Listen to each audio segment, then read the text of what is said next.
What's that camera doing there? Oh yeah, right. I'm shooting yet. Oh, be quiet, you. Yeah, be quiet. I'm shooting yet another episode of In the Library of Graphic Literature.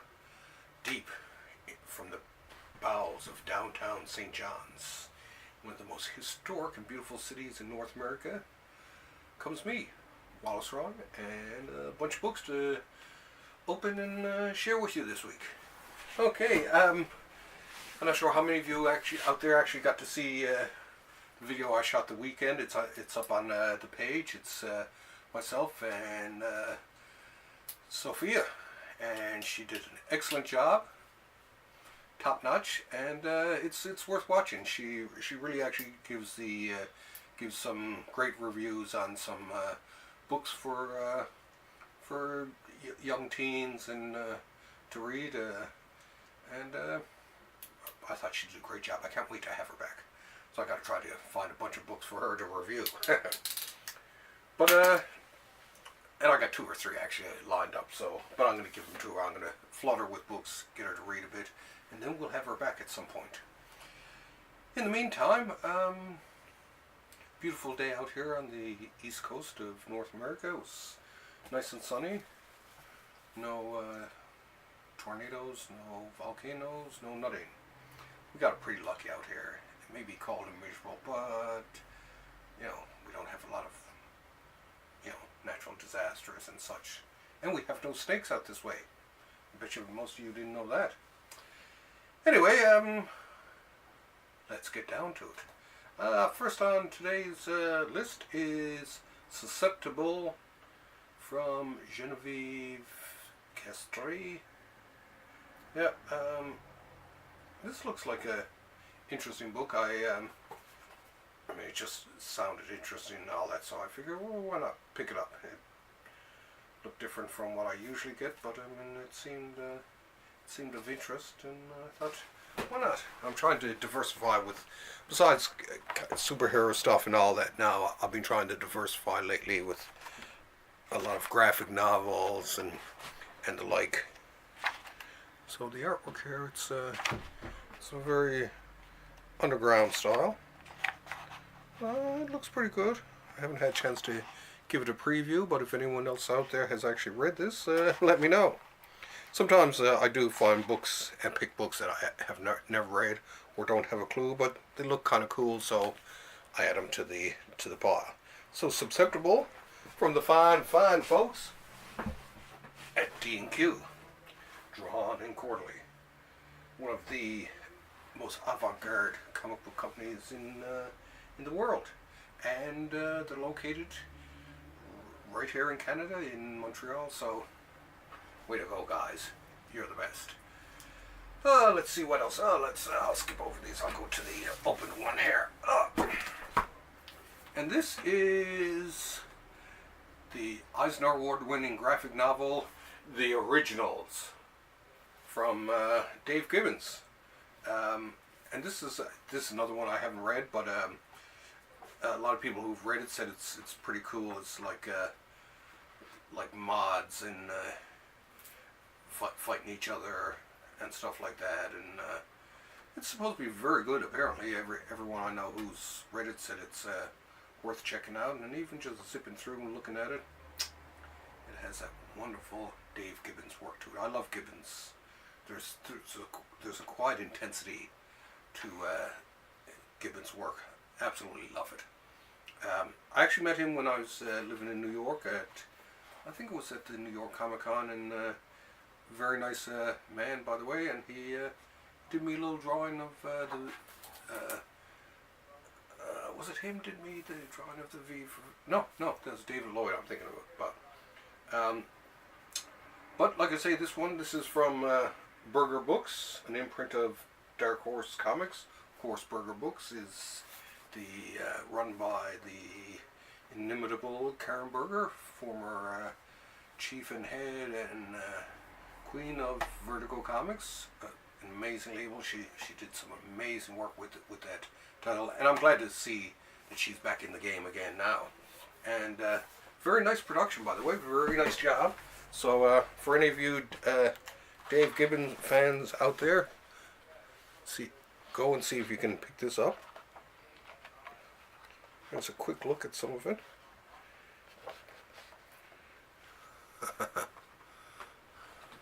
Good old Dave. Love his stuff. Can't wait to read this. This goes on to the reading stack. So check it out. The originals. And this is the Essential Edition. So it's essential that you have this. Yes, I've lost my mind. Okay. I lost that several years ago, if truth be told. Now, from the fine folks at DC Comics comes Volume 2 of Supergirl, the Silver Age Omnibus. Blah. Anyway, let's pop this baby open here. Yeah, how's that for a cut, eh? I usually cut that way and then I'll cut this way. Basically, like, just try to pull it out of the plastic without, bending any corners or damaging the dust jacket away. So, yeah, very nice, very nice. Let's have a look here. Now, these, for the most part, I think most of the art in this is, yeah, Jim Mooney, Kurt Schaffenberger, and Al Plastino. Of the three, I would have to say Kurt Schaffenberger is probably my favorite. He has just this smoothness to his style. Jim Mooney, it's hard to say with Jim Mooney. I had a love-hate relationship with him. Some stuff he'd done that I hated, but there was some stuff that, strangely enough, I loved, and so I'm taking to liking him more now, just because I'm getting older and I'm trying to expand my tastes a lot more. So let's have a look. Oh, here, let me take off the outer jacket. Nice outer jacket. I love the design for these omnibuses, and I mean, they look great. I don't know if you can see them up there, but they look great when they're on the shelf. And I'm hoping that DC continues on, because I mean, it's getting to with some of their titles now. It's getting so that they're overtaking the old DC archives. So I mean, one of these days I may have to put my DC archives into storage. Who knows? Oh, yes, Supergirl, the Silver Age. I like these box covers here too. So let's have a look here, shall we? Now this is the Jim Mooney stuff there. Like I say, it's not bad. It has kind of an innocent quality to it that I kind of like. And so for the most part, a favorite of mine. Plastino, I wasn't a huge fan of, but I was a big fan of Kurt Schaffenberger. Come on, Kurt, where's the Kurt Schaffenberger in here? There's more Mooney there. That looks like the Plastino. Come on. Maybe it might be here it is towards the end. Yeah, here's good old Kurt Schaffenberger. There was something about his style that I just really liked.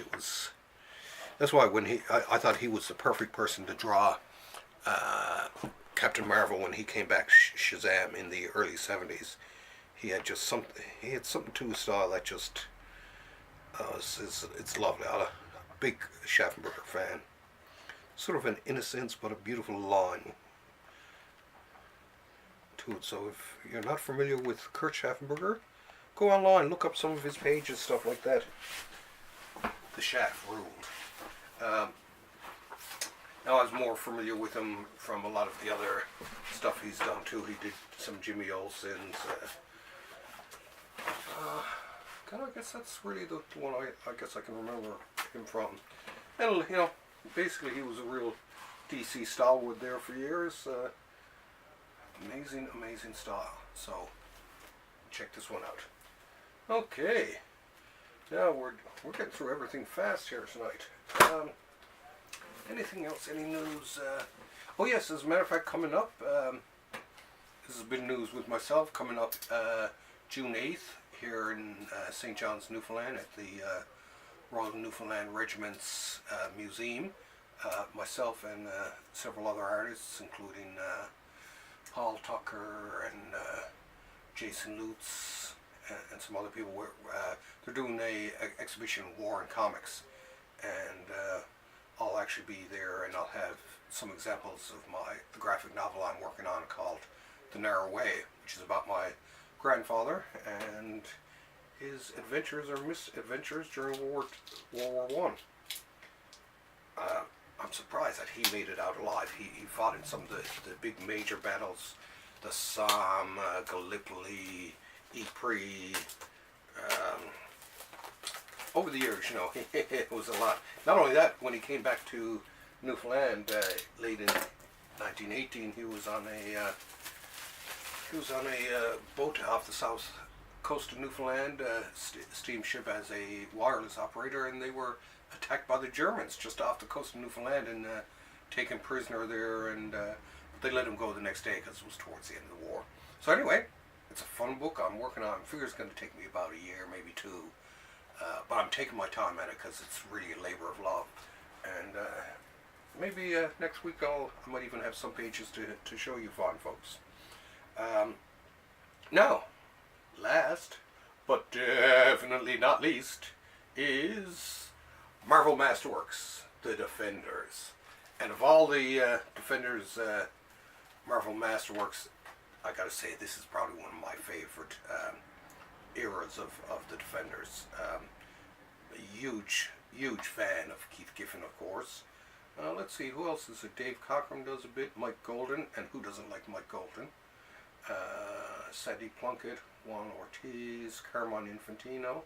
Wasn't a huge fan of Carmine in his later years, and George Tuska.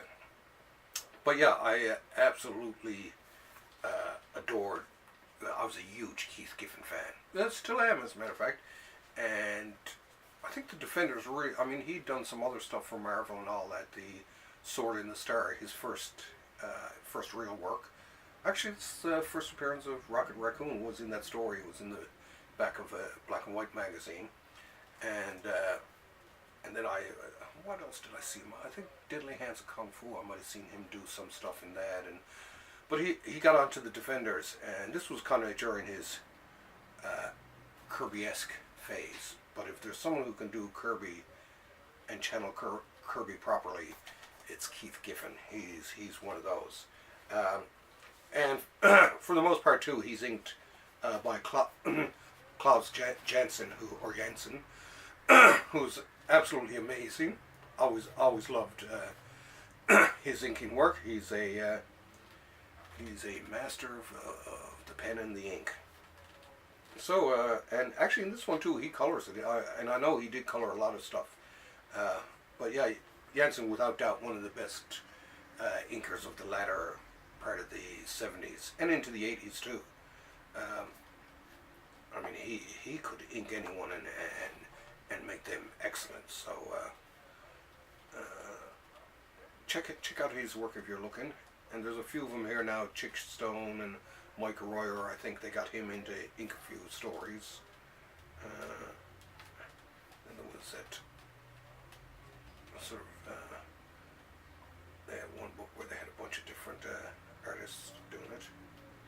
And let's see. Okay, well let's have a look at the Defenders. And this is not the Defenders that your Netflix Defenders. This was the Defenders of basically of Doc Strange, the Hulk, Valkyrie, and Nighthawk. But absolutely loved his stuff here. See that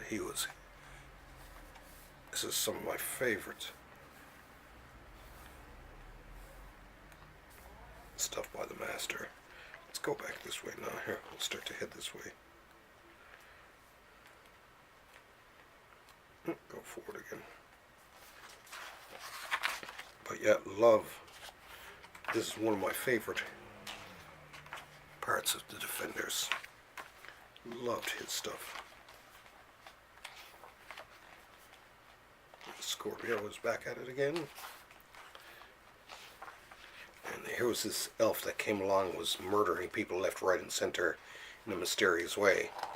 It was something that Gerber stuck in there, and just to mess with people, I think.